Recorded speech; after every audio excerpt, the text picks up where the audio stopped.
Tudo bem, pessoal? Sou o professor Patielli, estamos de volta aqui no estúdio do Gran Cursos e a gente vai dar sequência à parte 2 do plano de contas aplicado ao setor público. Nesse bloco a gente vai começar falando sobre o processo de consolidação. Lembrando que o processo de consolidação ele só se aplica às contas de natureza patrimonial. Ele não se aplica para as contas de natureza orçamentária nem de compensação/controle. Então vamos falar um pouco sobre ele. A fim de possibilitar a consolidação das contas públicas nos diversos níveis de governo e com a adequada elaboração das demonstrações contábeis e do balanço do Serviço Público Nacional, foi criado no PECASP um mecanismo para a segregação dos valores das transações que serão incluídas ou excluídas na consolidação. Esse mecanismo consiste na utilização do quinto nível, subtítulo, das classes 1, 2, 3 e 4. Quem são as classes 1, 2, 3, 4 que a gente ainda não teve a visão completa do MCASP, do PCASP? Classe 1 ativo, classe 2 passivo, classe 3 variações patrimoniais diminutivas, classe 4 variações patrimoniais aumentativas. Beleza? Como é que funciona? Você tem basicamente dos códigos 1 ao 5. Código 1, 2, 3, 4, 5. Primeiro vamos dar uma lida e depois eu te explico o que cada item desse significa. Código 1. Compreende os saldos que não serão excluídos. Então preste atenção. Se você vai fazer uma transação contábil e você usa o código 1 no quinto nível, que é o subtítulo, significa que aquela transação ela não será excluída no processo de consolidação. Então se você usou o código 1, esse código 1 vai ficar até o final das últimas transações. Beleza? Continuando. Código 2. Você usa o código 2 quando você vai fazer a consolidação do orçamento fiscal e seguridade social do mesmo ente. Lembrando que, preste atenção, que uma coisa puxa a outra. O PCASP, ele é obrigatório para quem? Para quem está no orçamento fiscal e seguridade social. Então, quando a gente fala de consolidação, só tem sentido de falar consolidação no âmbito do orçamento fiscal e seguridade social. Não se fala em consolidação usando o orçamento de investimento. Ele está out, ele está fora. Beleza? Voltando para cá. 3. Compreende os saldos que serão excluídos nos demonstrativos contábeis consolidados de entes públicos distintos, resultantes da transação entre o ente e a União. Presta atenção, porque isso aqui não é trivial, isso é importante. Aqui está escrito União. Ó. Resultantes da transação do ente e a União. Presta atenção.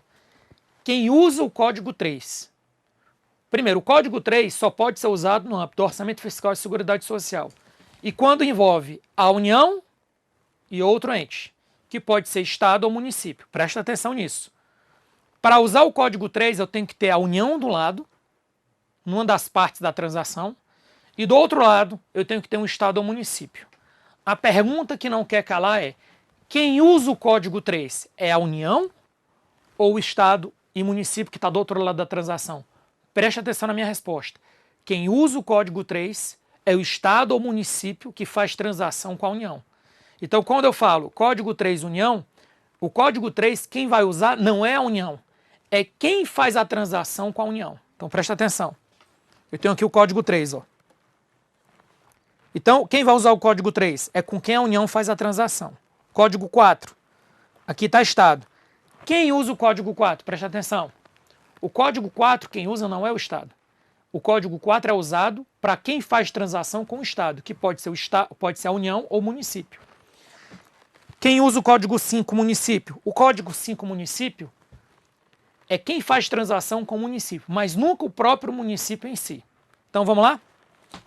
A gente está vendo aqui que tem, quando a gente usa o código 1, e vamos para o que interessa. Código 2, mesmo ente. Código 3, orçamento fiscal e seguridade social de entes públicos distintos. Aí eu trouxe uns exemplos aqui. Vamos lá. Primeiro exemplo. Alienação de bens. Uma unidade gestora do orçamento fiscal e seguridade social da União, uma autarquia, aliena o bem. Uma empresa estatal dependente adquire o bem. Ou seja, preste atenção, de um lado eu tenho uma autarquia e de um lado eu tenho uma empresa estatal dependente. Ambas são da União. Ambas fazem parte do orçamento fiscal e seguridade social. Aí o que é que acontece? Volta para cá. Você vai debitar caixa e você vai creditar bens imóveis. Por quê? Porque você está alienando bem. Então, preste atenção. Está entrando dinheiro no seu caixa. Caixa é uma conta de natureza devedora. Então, você debita caixa. Imóveis é uma conta de natureza devedora. Só que você está se desfazendo do imóvel. Se você está reduzindo o saldo de uma conta de natureza devedora, é porque você está creditando ela. Então, você debita caixa e credita imóveis. Está aqui, ó. E para quem compra? Você recebe os imóveis, então você debita imóveis e credita caixa. Até aí, normal. Onde é que está o segredo da consolidação? Presta atenção. Como ambas esses órgãos, essas entidades, fazem parte do mesmo ente, que no caso é a União, e fazem parte do Orçamento Fiscal e Seguridade Social, você usa o Código 2.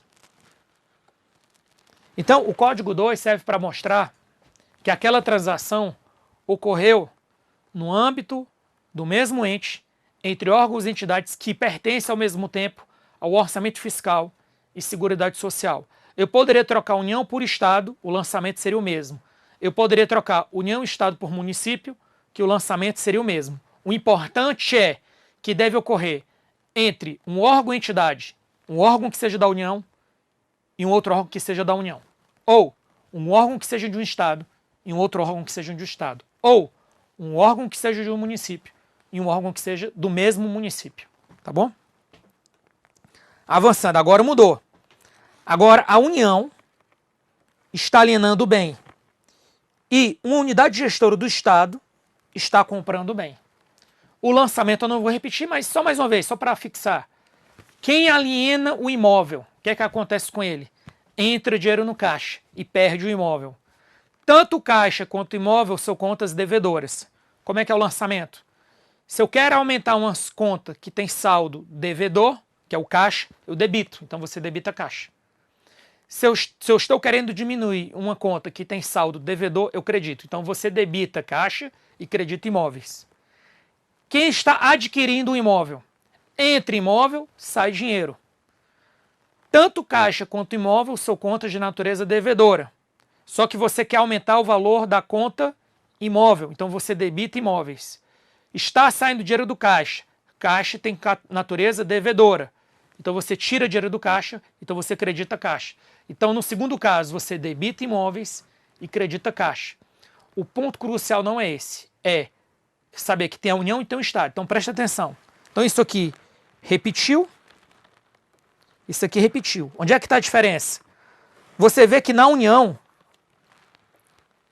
está fazendo transação com o Estado. Como a União faz transação com o Estado, a União identifica que ela está fazendo transação com o Estado usando o Código 4. O Estado, por sua vez, identifica que está fazendo transação com a União porque usa o Código 3.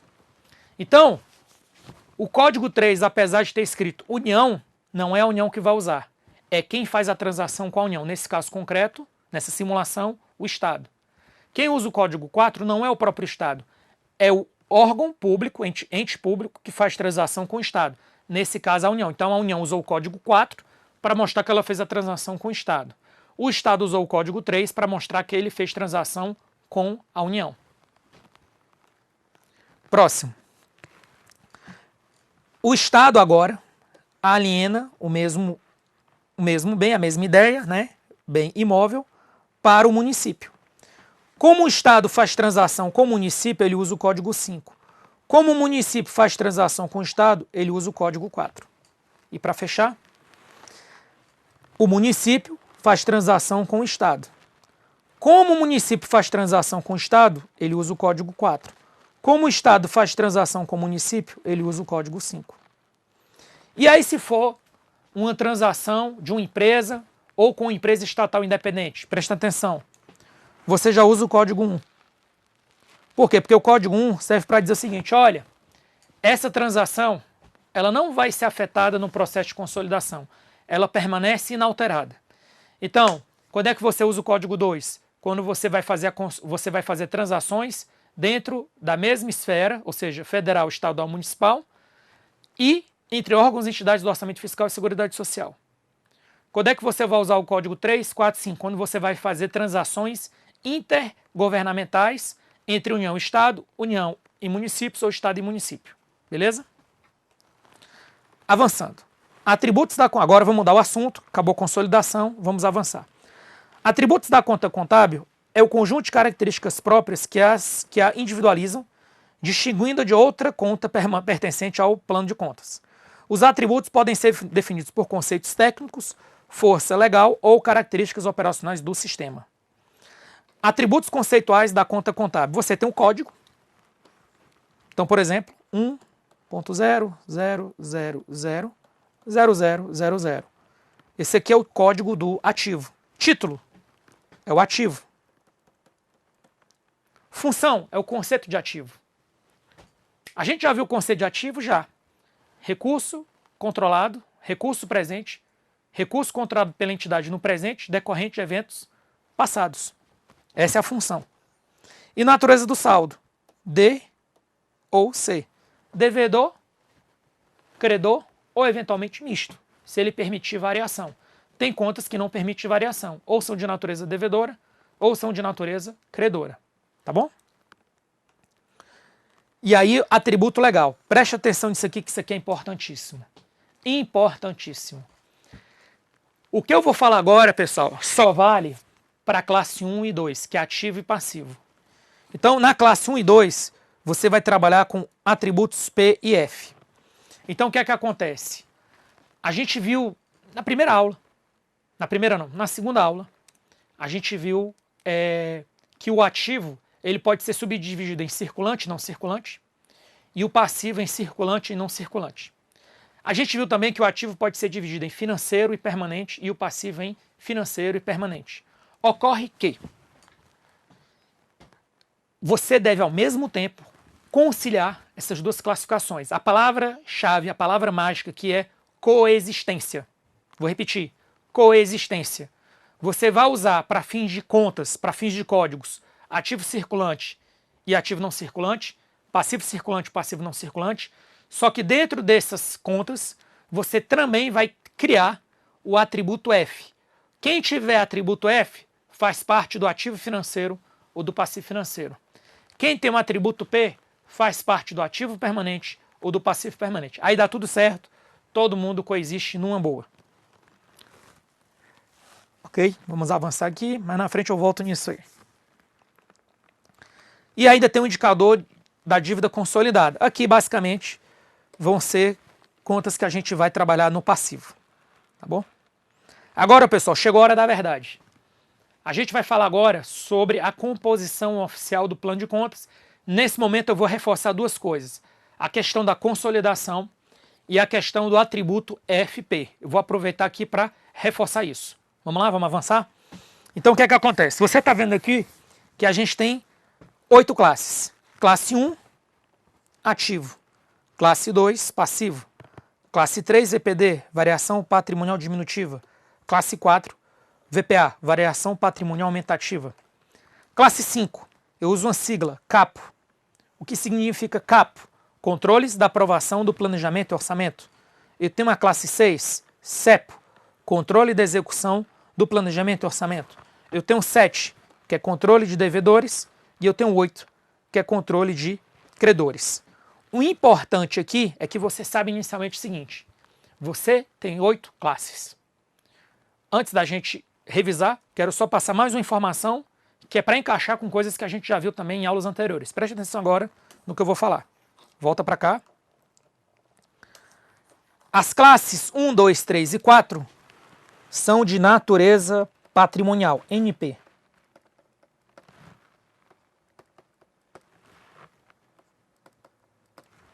Então, o que significa NP?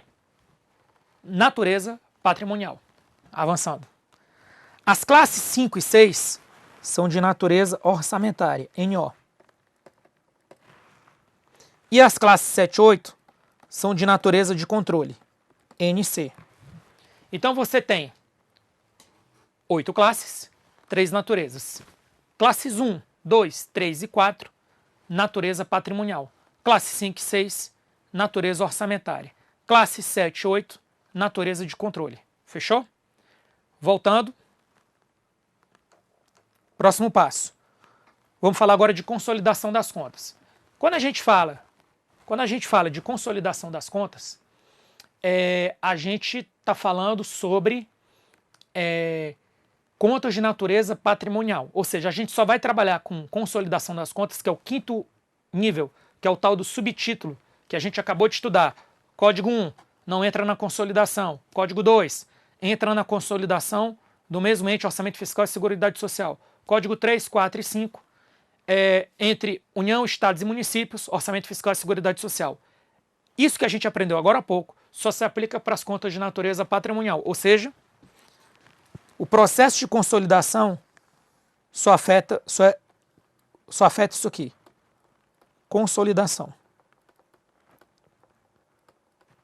Ou seja, é errado afirmar numa prova, na prova e na vida, que ele também é usado para fins de consolidação nas classes 5, 6, 7, 8, ou nas contas de natureza orçamentária, que significa classe 5 e 6, ou natureza de controle, que significa classe 7, classe 7 e classe 8.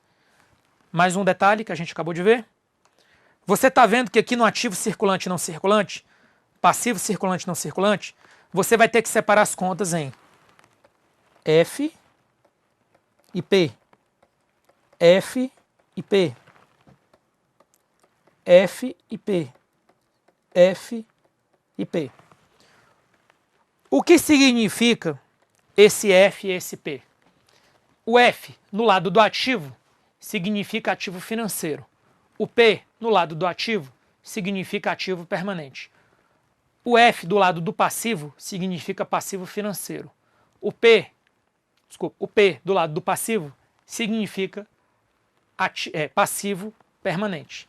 Ou seja, além de respeitar, porque eu tenho que respeitar os dois, além de respeitar os códigos, eu também tenho que respeitar a Lei 4.320 de 64, que separa o ativo e o passivo em financeiro e permanente. Então, com essa classificação, com esse atributo F e P, eu consigo separar quem fica no ativo financeiro, quem fica no ativo permanente, quem fica no passivo financeiro, quem fica no passivo permanente, dentro do mesmo plano de contas. Na prática, o que acontece? Vou dar um exemplo aqui. Ó. Vou apagar agora, só para ficar bem claro. Na prática, o que acontece? Ativo circulante, caixa. O caixa é atributo F. Ativo circulante, crédito fiscal.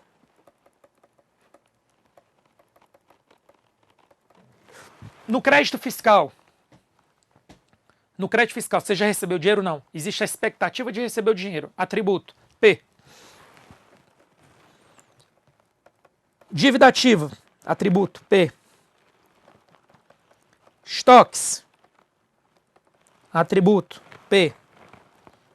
Imóveis, atributo P. Ou seja, só deixar claro aqui o seguinte, esses aqui eu coloquei dentro do ativo circulante, e esse último aqui é do ativo não circulante, só para não ter confusão aqui. Lembrando que se eu coloquei essa dívida ativa no ativo circulante, é porque eu considero essa dívida ativa de curto prazo. Importante isso também. Então, o que é que eu quero deixar claro? Eu quero deixar claro que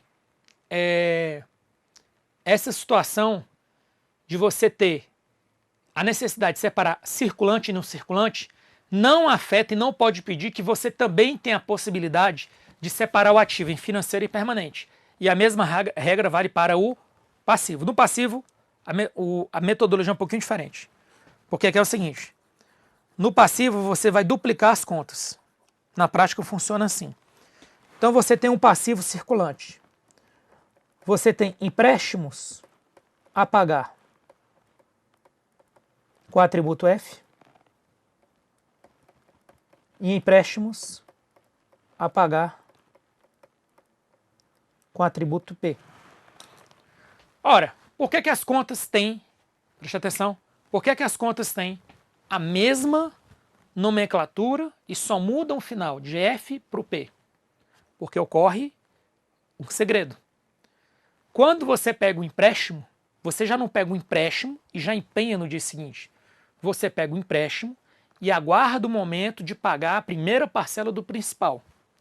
Até esse dia chegar, esse empréstimo de curto prazo, por que curto prazo? Volta para cá. Porque eu coloquei esses empréstimos no passivo circulante.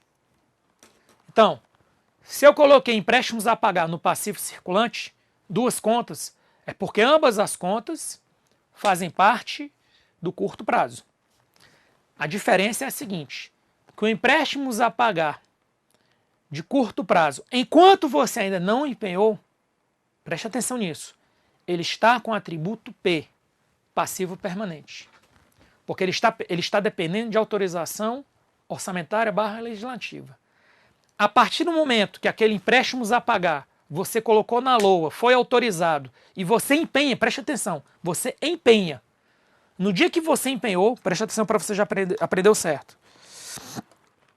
No dia que você empenhou, esse empréstimo a pagar, ele sai do P e vai para o F. Então, por exemplo, aqui estava com 0 e aqui estava com 150. Você foi pagar a primeira parcela. Você pagou R$50. O que aconteceu? Preste atenção. Volta para cá.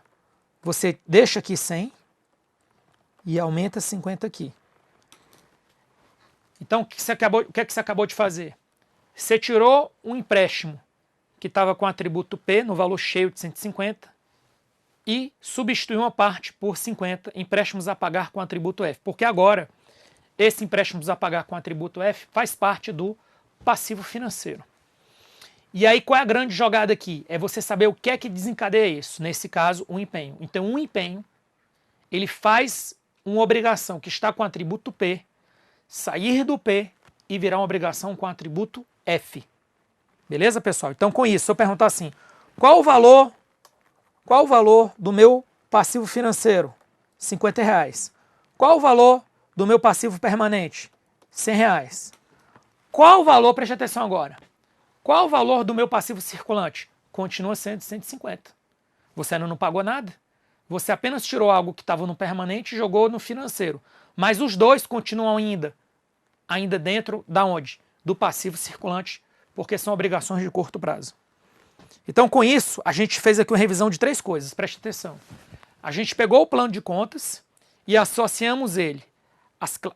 Descobrimos que são 8 classes. A gente viu que as 4 primeiras classes são de natureza patrimonial, as classes 5 e 6 são de natureza orçamentária e as classes 7 e 8 são de natureza de controle. O que é que a gente viu também? A gente viu que o processo de consolidação ele só trabalha com as classes 1, 2, 3, 4, que são as classes de natureza patrimonial. E a gente viu que dentro da classe 1 e da classe 2, especialmente dentro do ativo circulante e passivo circulante, é necessário que eu separe as contas em F e P. Na prática, você vai ver que essa regra até vale para o ativo não circulante e para o passivo não circulante. Mas você vai ver que na prática, tanto o ativo não circulante quanto o passivo não circulante, apesar de ter essa hipótese F e P, na prática eles vão apenas concentrar itens que estão com atributo P. No caso do ativo não circulante, ativo permanente. No caso do passivo não circulante, passivo permanente. Vai coincidir, mas existe a possibilidade de ter um F ali perdido dentro. Não é comum, tá bom? O que é que a gente vai fazer agora? Eu vou dar uma passada geral aqui em algumas contas que eu acho importantes para você já ir gravando. Vamos lá, classe 1 e 2 já foi resolvido, vamos para a classe 3 e classe 4. Na classe 3 você vai ter aqui, ó, 3.1 pessoal. Dentro da classe 3, eu queria que você colocasse aqui, ó, uso de bens, serviços e consumo de capital fixo. Sabe quem vai estar aqui dentro? A depreciação. A depreciação vai estar aqui. Quem vai estar aqui dentro também é o consumo do estoque.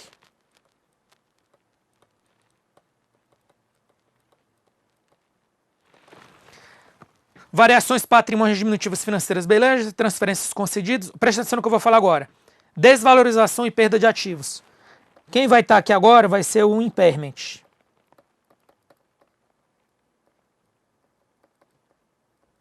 Então, preste atenção. Depreciação decorre do uso sistemático daquele bem. A gente vai ver isso nas aulas, caso esteja no seu edital, sobre a avaliação patrimonial. Impairment decorre de algum evento interno ou externo que gere a perda do bem. Não decorre de algo sistemático, do uso, tá bom? E estão em cantos diferentes. O impairment está no 3.6 e a depreciação está no 3.3. Vamos agora para o 4. No 4 a gente tem impostos, taxas, contribuições de melhoria, contribuições, exploração e venda de bens e serviços, variações patrimoniais aumentativas financeiras, transferências recebidas. Lembrando que nessas transferências recebidas entram tanto transferências de bens quanto transferências de recursos, cota, repasse, subrepasse, fundo de participação dos estados, fundo de participação dos municípios. E aí vamos para o 4.6, que é aqui que tem algo interessante. Ganhos com ativos, alienação com ganho.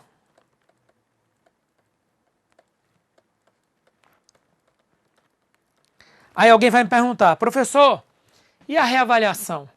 A reavaliação eu não vou usar, por exemplo, preste atenção, a conta 4.6? Não, porque pela última versão da MICASP e pela estrutura conceitual, a reavaliação ela deve ser classificada na reserva de reavaliação dentro do 2.3. Então, dentro do 2.3 você tem um negócio aqui chamado reserva de reavaliação.